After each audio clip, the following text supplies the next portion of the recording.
আজকের এই ভিডিওতে ধীবর বৃত্তান্ত এই নাটকটি নিয়ে আলোচনা করব।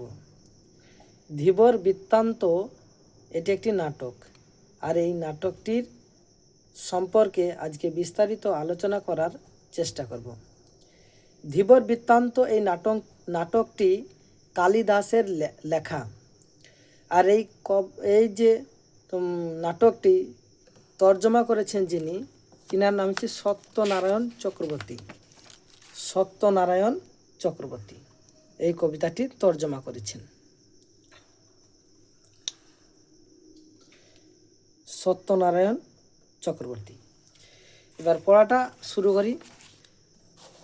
ভালো করে ছাত্রছাত্রীকে অনুরোধ করছি, তোমরা অবশ্যই বইটি সঙ্গে নিয়ে বসো। ধীবর বৃত্তান্ত এই নাটকটি অভিজ্ঞান শকুন্তলম নাটকের ষষ্ঠ অঙ্ক থেকে ধীবর বৃত্তান্ত এই নাটকটি নেওয়া হয়েছে। কালিদাসের অভিজ্ঞান শকুন্তলম নাটকের ষষ্ঠ অঙ্ক থেকে ধীবর বৃত্তান্ত এই নাটকটি নেওয়া হয়েছে। এই নাটকের মেন যে বিষয়টা এখানে দেখো লেখা আছে, মহিষী কর্ণের তপবনে তার উপস্থিতিতে শকুন্তলাকে বিয়ে করে রাজা দুষ্মন্ত রাজধানীতে ফিরে গেছেন। কি বোঝা গেল? যে মহিষী কর্ণের তপবনে তার উপস্থিতিতে শকুন্তলাকে বিয়ে করে রাজা দুষ্মন্ত রাজধানীতে ফিরে গেছেন, কিন্তু দীর্ঘ সময় পরেও শকুন্তলার খোঁজ নিতে কোনো দ্রুত তপবনে এলো না। স্বামীর চিন্তায় যখন শকুন্তলা অন্যমনস্ক, তখন তপবনে এলেন ঋষি দুর্বাসা। শকুন্তলা তা টের না পাওয়ায় ঋষি অপমানিত বোধ করলেন এবং অভিশাপ দিলেন। যার চিন্তায় সে মগ্ন সেই ব্যক্তি শকুন্তলাকে ভুলে যাবে।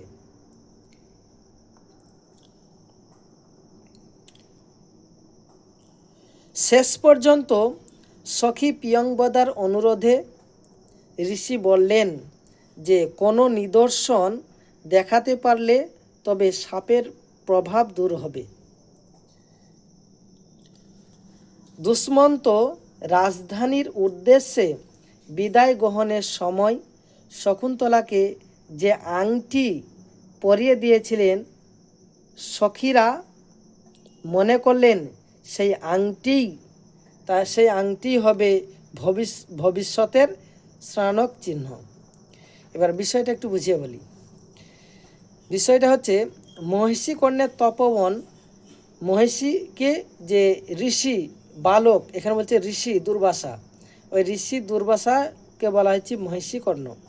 তা মহিষী তপবন, যেখানে ঋষিরা আশ্রয় গ্রহণ করে থাকে, সেটাকে বলছে তপবন, আশ্রম, ঋষি বালকদের আশ্রম। অর্থাৎ মহিষী কর্ণের তপবনে তার উপস্থিতিতে শকুন্তলাকে বিয়ে করেছিল। বিয়েটা করেছিল রাজা দুষ্মন্ত।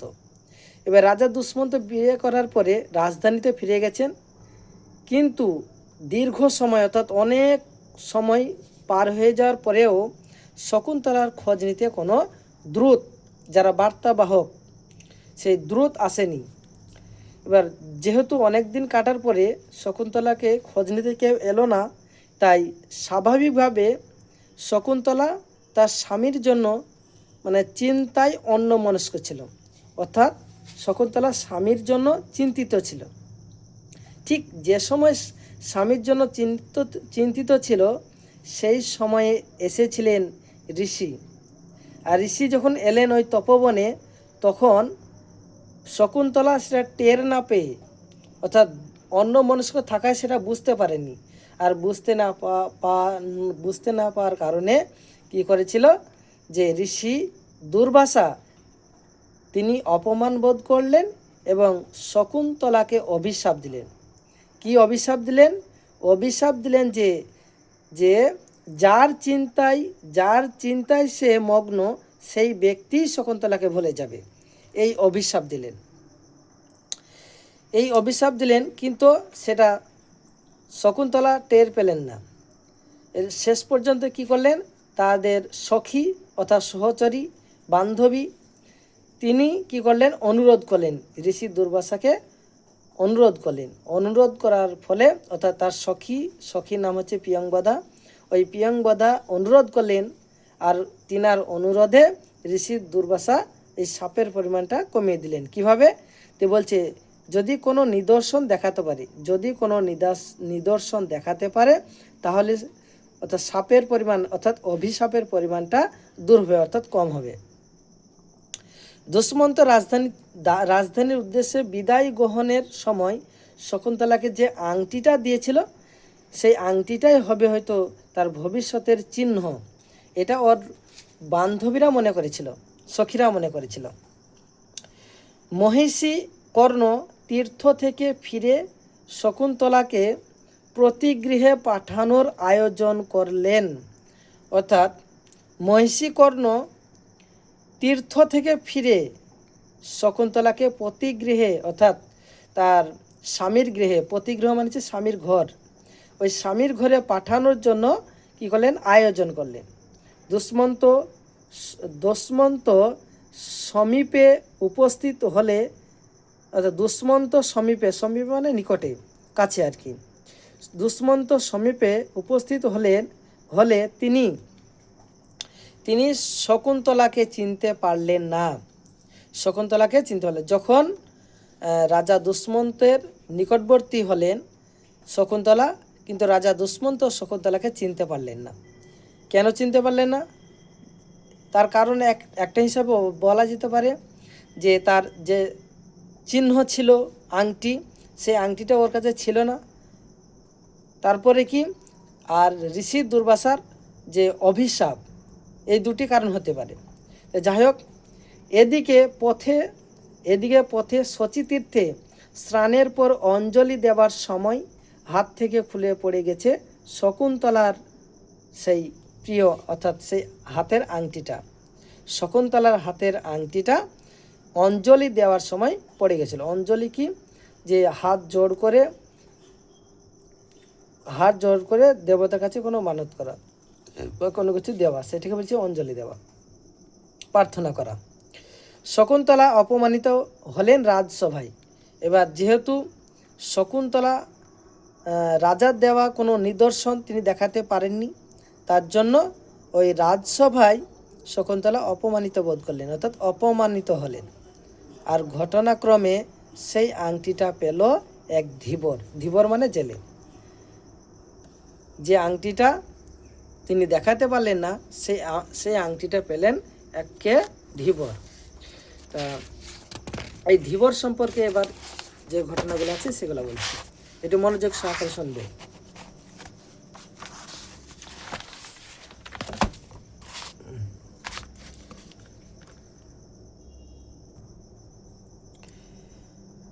তারপর নগর রক্ষায় নিযুক্ত রাজসেবক এবং পিছনে হাত বাঁধা অবস্থায় এক পুরুষকে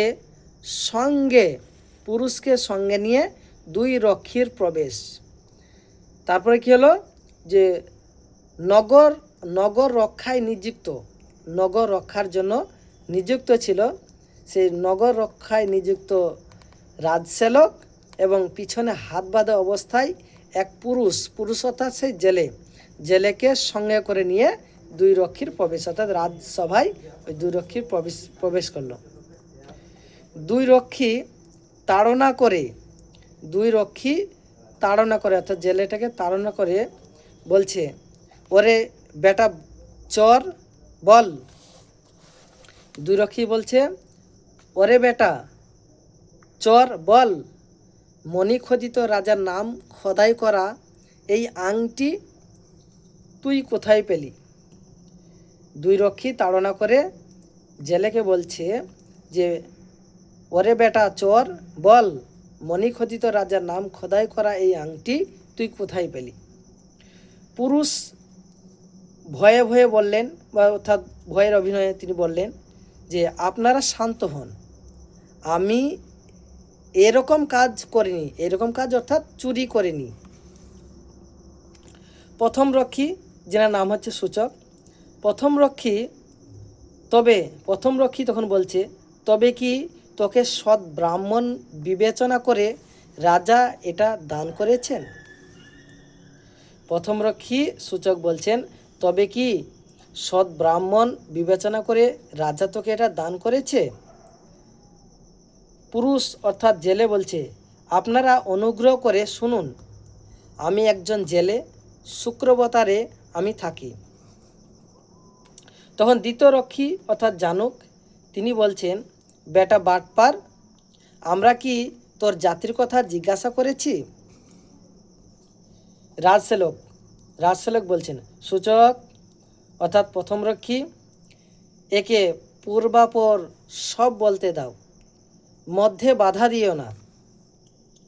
দুই রক্ষী তখন বলছে, তা আপনি যা আদেশ করেন, বল কি বলছিলি?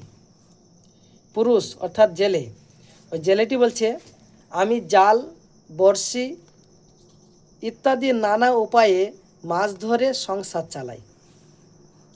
তখন রাজসেলক হেসে অর্থাৎ অট্টহাসি হেসে তিনি বললেন যে তা তোর জীবিকা তো বেশ পবিত্র বলতে হয় দেখছি। পুরুষ অর্থাৎ জেলেটি তখন বলল, শুনুন মহাশয়, এরকম বলবেন না। যে বৃত্তি নিয়ে যে মানুষ জন্মেছে, সেই বৃত্তি নিন্দনীয় অর্থাৎ ঘৃণ্যনীয় নয়,